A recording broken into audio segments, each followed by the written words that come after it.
एक तो आप सभी भक्तों का हार्दिक स्वागत है आज के इस श्रीमद् भागवतम के डिस्कशन में। तो आज हम लोग चर्चा कर रहे हैं श्रीमद् भागवतम पहला स्कंद तीसरा अध्याय। इसका नाम है भगवान कृष्ण समस्त अवतारों के स्रोत। उसके 15 नंबर श्लोक पर चर्चा करेंगे। तो यहाँ पे शुद्ध गोस्वामी हर प्रकार के जो अवतार हैं, विशेष रूप से 24 अवतार, उनका सूची दे रहे हैं, वर्णन कर रहे हैं। भगवान के विविध प्रकार के अवतार अलग अलग समय पे किन कारणों से अवतरित होते हैं, और फिर फाइनली ये सूची के अंत में वो वर्णन करेंगे। ये जितने भी अवतार हैं, ये सब अवतार भगवान के अ, पुरुष अवतार यानी महाविष्णु से उत्पन्न होते हैं। गर्भोदक्षाय विष्णु, शिरोदक्षाय विष्णु की या तो अंश है या तो कला है। लेकिन जो कृष्ण है वो इस कैटेगरी में नहीं है। कृष्ण जो भगवान से। तो आज का श्लोक है, आज के मत्स्य अवतार के बारे में वर्णन कर रहे हैं। रूपम सजग्रहे मात्स्यम चाक्षुषोदधि संप्लवे नव्य आरोप्य महीमय्याम अपाद्वैवस्वतम मनुम। When there was a complete inundation after the period of the Chakshusha, and the whole world was deep within water, the Lord accepted the form of a fish and protected Vaivasvatman, keeping him up on a boat.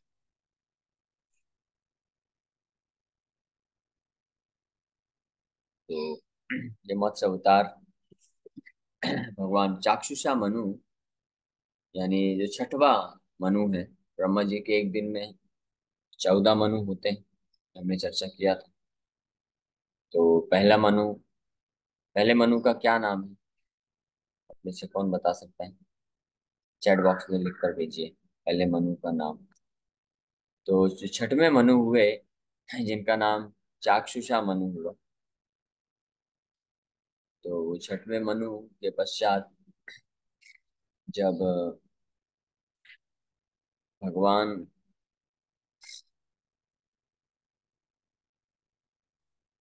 चक्षा छठा मनु जब अंत हुआ, तो उसमें एक आंशिक प्रलय आया। मनवंतर के परिवर्तन में आंशिक प्रलय होता है, जिसमें जो पृथ्वी है वो पूरे पानी के अंदर चली गई। तो उस वक्त भगवान मत्स्य अवतार लेकर के आते हैं और वैवस्वत मनु को भी सुरक्षा प्रदान करते हैं।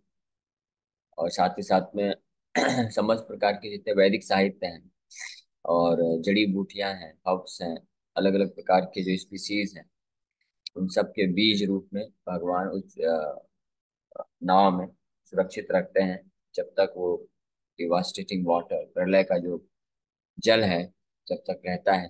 और उसके पश्चात जब प्रलय की अवस्था समाप्त होती है, तो वापस से स्थापित करते हैं।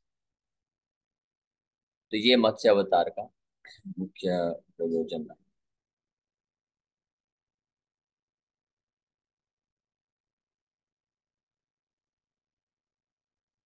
तात्पर्य में गोपाल जी लिख रहे हैं according to Shripad Shridhar Swami,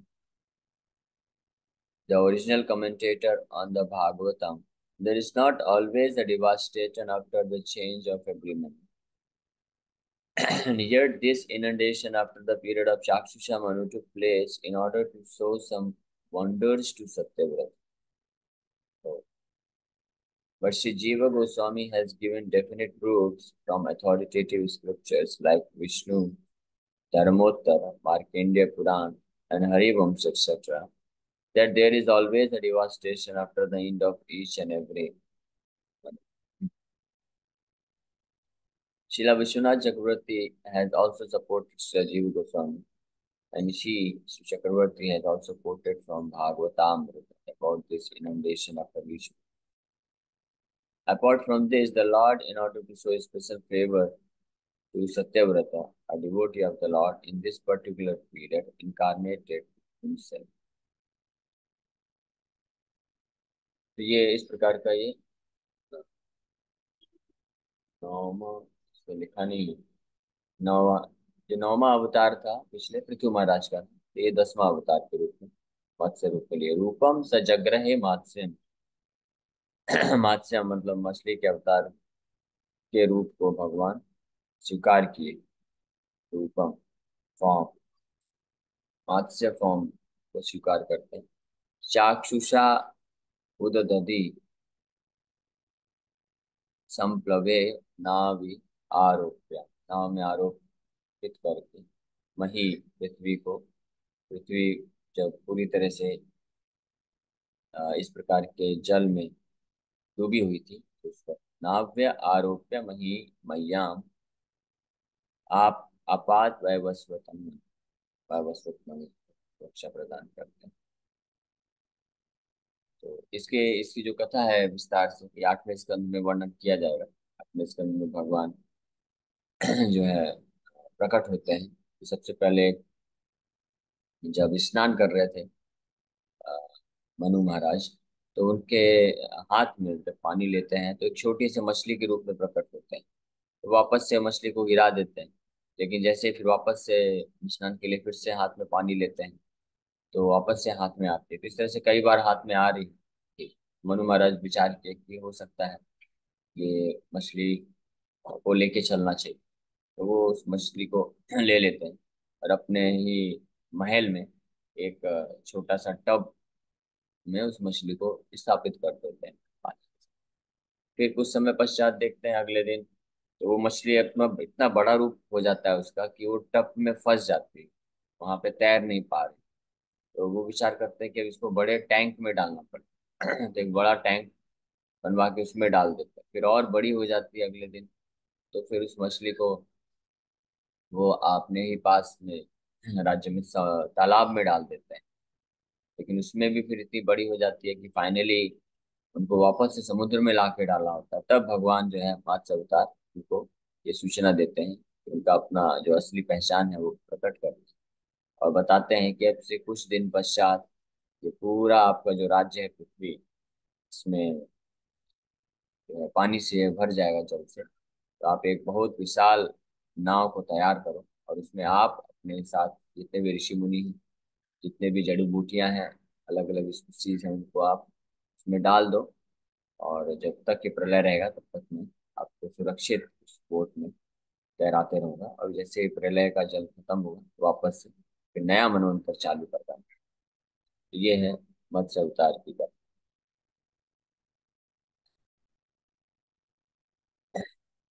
next श्लोक। सुरसुराणाम उदत उदतीं मथनतां मंदराचलम तत्रे कमठरूपेण पृष्ठ एकादशे विभु। Translation. The 11th incarnation of the Lord took the form of a tortoise, whose shell served as a pivot for the Mandrachal hill, which was being used as the churning rod by the theists and atheists of the universe.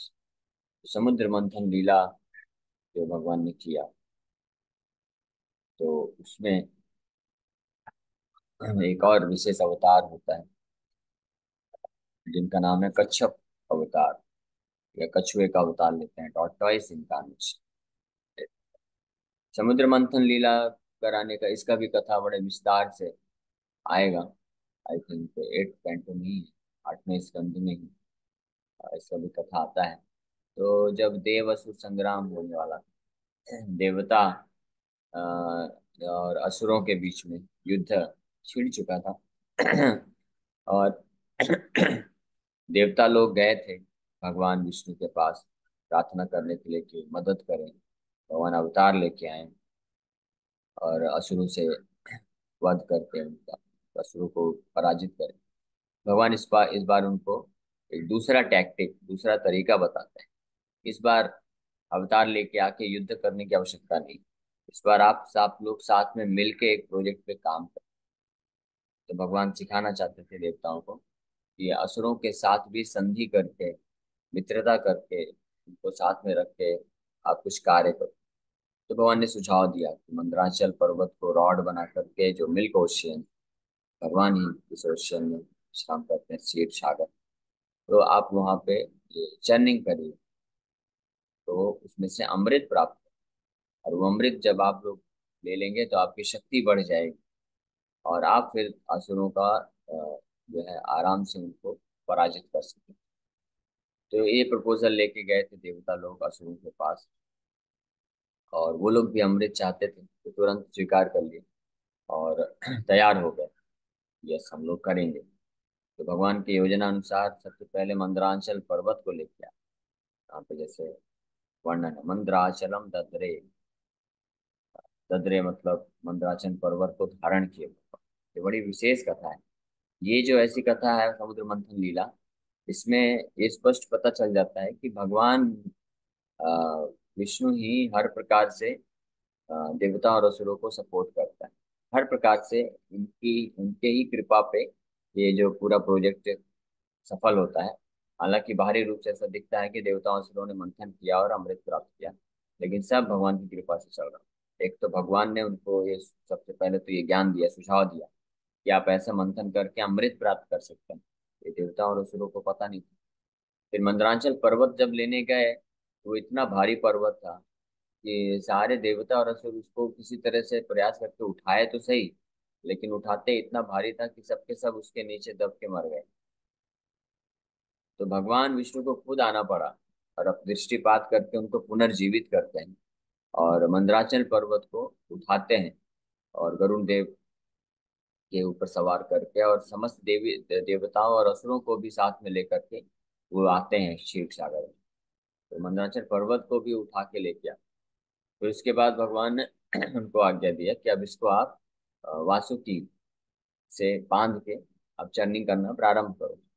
तो वो बांध बांध के जैसे ही प्रयास कर रहे थे, तो मंदराचल पर्वत इतना भारी होने के कारण वो अनस्टेबल हो रहा था, तो टिक नहीं पा रहा था, तो लोग घुमा नहीं पा रहे थे।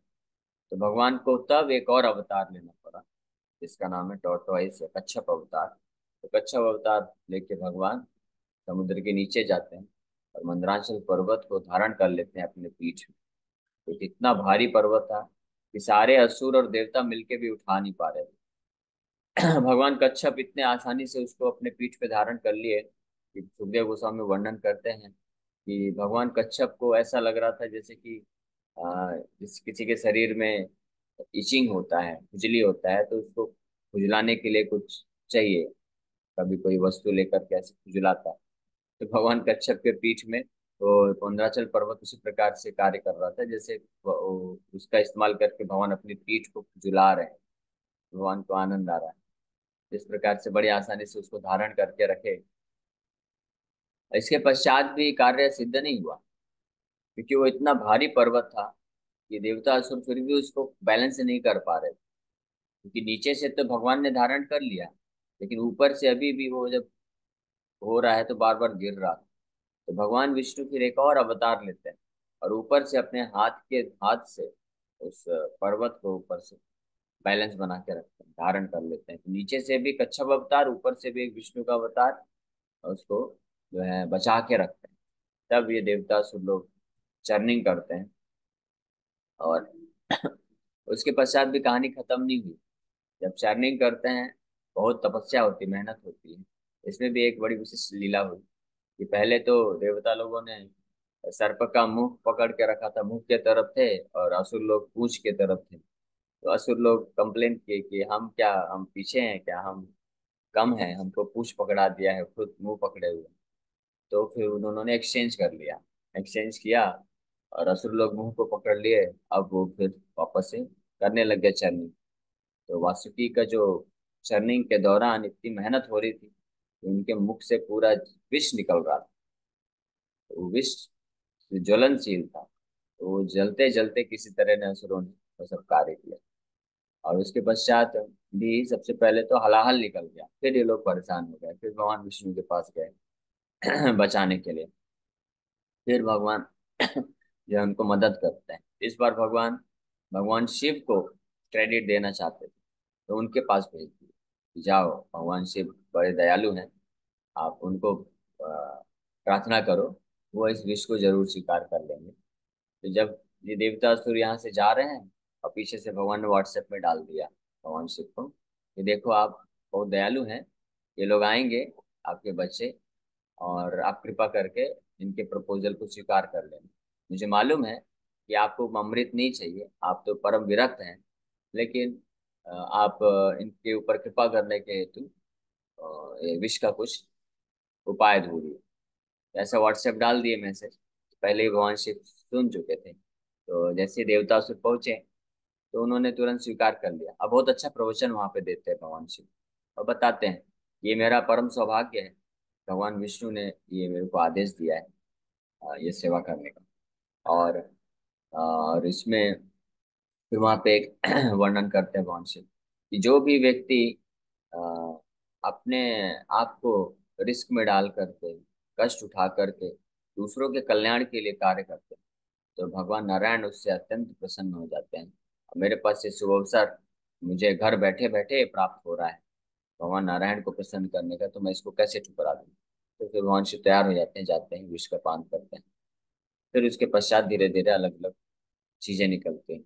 यहाँ पे भी खत्म नहीं होता। फिर जब अमृत आता है, तो धन्वंतरी भगवान अमृत लेके आते हैं, लेकिन असुर लोग छुड़ा के ले जाते हैं, फिर देवता परेशान हो जाते हैं।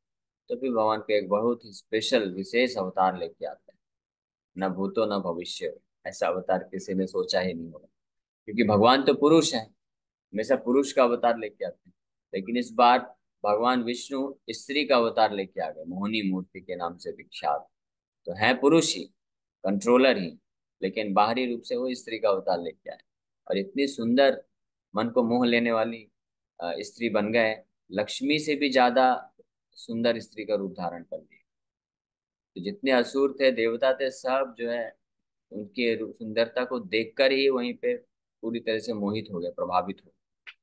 और वो अपने आप जाती हैं, और असुर लोग अपने आप ही दे देते हैं उनको, ये लो अमृत का पात्र आपके हाथ में है, और ये तो एक तो अमृत है, और दूसरा आपके इतने सुंदर हाथ हस्त कमलों से हम इसको पान करेंगे, तो कितना बड़ा सौभाग्य है। ऐसे करके तो वहां पे मोहिनी मूर्ति बोलते भी हैं उनको, ये देखो भाई, मैं स्त्री हूँ, मैं आपको धोखा भी दे सकती हूँ। ऐसा उन्होंने बोला भी था कि मैं हो सकता है आपको छलावे में रख करके आपको अमृत ना पिलाऊं। तो असुर लोग का इतना बुद्धि भ्रमित हो गया था, इतने मोहित हो गए थे, कि वो बोले कि आप जैसी स्त्री से तो हम विष भी पी लेंगे सुखी पूर्वक, तो आप हमको पान कराइए। तो स्वीकार कर लिए। अब भगवान का मिशन सक्सेसफुल हो गया, तो भगवान ने झूठ भी नहीं बोला एक तरह से। तो कोई उनको ऐसे बोल नहीं सकता है कि भगवान ने देखो धोखा दिया, असुरों को अमृत की जगह जो है पानी पिला दिया केवल। क्योंकि भगवान बोले भी थे कि मैं आपको धोखा भी दे सकती हूँ, मैं विष आपको अमृत की जगह हो सकता है अमृत का पान ना कराऊं। लेकिन वो लोग तैयार हो गए। फिर इस प्रकार से पूरा पिलाते भगवान, अमृत पान कराते, देवताओं को अमृत पान कराते हैं, और उनको केवल पानी पिला देते हैं। तो दो राक्षस, एक एक राक्षस जो है समझ जाता है, राहु केतु के नाम से विख्यात, वो जाके अमृत पी लेता है। भगवान तुरंत उसका वध कर देते हैं, सुदर्शन चक्र से गला काट देते हैं। और सूर्य चंद्र ने पॉइंट आउट किया था, इसलिए उनके प्रति शत्रुता ये हमेशा रखता है। लेकिन भगवान का सुदर्शन चक्र हमेशा जो है सुरक्षित करता है सूर्य और चंद्र के। इस प्रकार से ये एक कच्छप अवतार, बहुत विशेष अवतार हुआ। Once both the atheist and the theist were engaged in producing nectar from the sea, so that all of them could become deathless by drinking it. At that time, the Mandrachal hill was used as the churning rod, and the cell of the Lord Tortoise, the incarnation of Godhead, became the resting place pivot of the hill in the sea water. तो इस प्रकार से ये 11वां अवतार, 11th incarnation। तत्पश्चात ध्यानवन्तरं द्वादशमं त्रयोदशममेव च अपाययत्सुरान् अन्यान् मोहिन्या मोहयन् स्त्रिया। तो ये भी ऑलरेडी मैं वर्णन कर दिया धन्वंतरी भगवान का और मोहिनी अवतार का। 12वां और 13वां अवतार में एक ही लीला में भगवान ये तीन विशेष अवतार लेते हैं। In the 12th incarnation, the Lord appeared as Dhanvantari, and in the 13th, he allured the atheists by the charming beauty of a woman. and gave nectar to the demigods to drink. इस प्रकार से धानवंतरम द्वादशम, 12वें अवतार के रूप में, द्वादशम मतलब 12वां अवतार के रूप में धनवंतरी बन के आते हैं भगवान। और त्रयोदशम ये बचा अपाययत सुरान अन्य, देवताओं को अमृत पिलाने के लिए मोहिन्या मोहयन स्त्रिया। मोहिन्या मतलब अपनी चार्मिंग ब्यूटी, बहुत ही आकर्षक सुंदरता से मोहित करके, असुरों को मोहित करके भगवान इस प्रकार से देवताओं को अमृत का पान कराया। ये भी बड़ा विशेष अवतार है भगवान का, मोहिनी अवतार। तो इसी से संबंधित सुखदेव गोस्वामी बड़ी विशेष कथा भी करते हैं, तो हम लोग जब वहाँ पहुंचेंगे तो श्रवण करेंगे। भगवान शिव जब ऐसा सुनते हैं, श्रवण करते हैं कि भगवान ने एक बहुत ही अद्भुत विशेष अवतार लिया मोहिनी रूप के, तो वो भगवान शिव जो है भगवान विष्णु से इच्छा प्रकट करते हैं कि मैं ऐसे अवतार का दर्शन करना चाहता हूँ। भगवान नारायण उनको हालांकि मना करते हैं कि आप ये अवतार का दर्शन मत करिए, आप मोहित हो जाएंगे। लेकिन भगवान शिव जानते थे, लेकिन उनके हृदय में इच्छा थी, प्रबल इच्छा थी कि भगवान नारायण का गुणगान होना चाहिए, सारे जगत को ये पता चलना चाहिए कि भगवान नारायण कौन है। क्योंकि कई लोग कंफ्यूज रहते हैं ना, कुछ लोग सोचते हैं भगवान शिव परम भगवान है, नारायण परम भगवान है, कौन भगवान है परम। तो इसलिए भगवान शिव की लीलाएं इतनी विशेष हैं, कुछ लीलाएं जिसमें वो इस प्रकार से कार्य करते हैं जो बाहरी दृष्टिकोण से कोई समझ नहीं सकता है। तो सोचेगा कि भगवान शिव हार गए या भगवान शिव मोहित हो गए, जो कि वो हुए। लेकिन उन्होंने वो कार्य क्यों किया? भगवान कृष्ण की जो है, जो परम सत्ता है उसको स्थापित करने के लिए। इसी प्रकार से जब बाणासुर संग्राम होता है तो भगवान शिव जानते थे कि बाणासुर भगवान कृष्ण के सामने नहीं टिक पाएगा, ये तो युद्ध में पराजित हो गई। और भगवान शिव चाहते तो युद्ध ना करते, लेकिन वो फिर भी दो कारणों से, एक तो उन्होंने वरदान दिया था कि उसको हमेशा सुरक्षा प्रदान करेंगे, और दूसरा वो इस ये शुभ अवसर प्राप्त हुआ कि भगवान कृष्ण के साथ युद्ध करके इस बात को स्थापित करने का कि भगवान कृष्ण जो है परम भगवान है, और उनके उनके विरोध में अगर कोई भी जाएगा तो निश्चित रूप में वो हारने वाला है और वो असुर का विनाश होगा। तो वो भी एक बहुत अद्भुत लीला थी जिसमें भगवान शिव ने ये स्थापित कराया। और यहाँ पे भी मोहिनी मूर्ति का दर्शन करने के बहाने भगवान इस प्रकार से मोहिनी मूर्ति का दर्शन जब भगवान देते हैं तो भगवान शिव पूरी तरह से मोहित हो जाते हैं। और आगे तो आपको पता है इस प्रकार से वो अनियंत्रित हो जाते हैं, और फाइनली फिर लास्ट में फिर संभाल लेते हैं और स्थापित करते हैं भगवान नारायण जो है परम। फिर नेक्स्ट इनकारनेशन चतुर्दशम, यानी 14वें इनकारनेशन, चतुर्दशम नारसिंहम बिभ्रद दैत्येन्द्रमूर्जितम ददार करजैर्गुणाव एरकाम कटकृद यथा। In the 14th incarnation, the Lord appeared as Narsimha and bifurcated the strong body of the atheist Hiranyakashipu with his nails, just as a carpenter pierces cane. तो चतुर्दशम नारसिंहम, चतुर्दश रूप नरसिंह अवतार आप लिए, बिभ्रद दैत्य इंद्रम ऊर्जितम, इस अवतार को बिभ्रत मतलब स्वीकार किया भगवान ने। दैत्य इंद्र यानी असुरवर्य हिरण्यकशिपु जो दैत्यों का राजा था, ऊर्जितम, उसके ऊर्जितम मतलब स्ट्रांगली बिल्ट बॉडी, उसका हिरण्यकशिपु का शरीर को पत्थर से तुलना किया गया है। तव कर कमल वरे नखम अद्भुत श्रृंगम दलित हिरण्यकशिपु तनु भृंगम। तो जिस प्रकार से पत्थर में वो जो व्यक्ति होता है उसको क्या बोलते हैं, पत्थर में लोहे का एक इंस्ट्रूमेंट लगा के और पत्थर को दो टुकड़े कर देता है, उसी प्रकार से हिरण्यकशिपु का छाती जो पत्थर से भी ज्यादा स्ट्रांग था। भगवान नरसिंह देव के जो नाखून है, नखम मतलब केवल एक नाखून, बहुत मेहनत नहीं लगा, भगवान का एक नाखून इतना पावरफुल था कि वो बिल्कुल सीजल की तरह काम किया, सीजल उसको बोलते हैं। और उसके छाती में जैसे ही किए तो बाइफरकेट कर दिए, उसको फाड़ दिए एक नाखून से। ये बड़ा ही विशेष अवतार है। Strong body of the atheist Hiranyakashyap, जिसका शरीर बहुत स्ट्रांग, पावरफुल।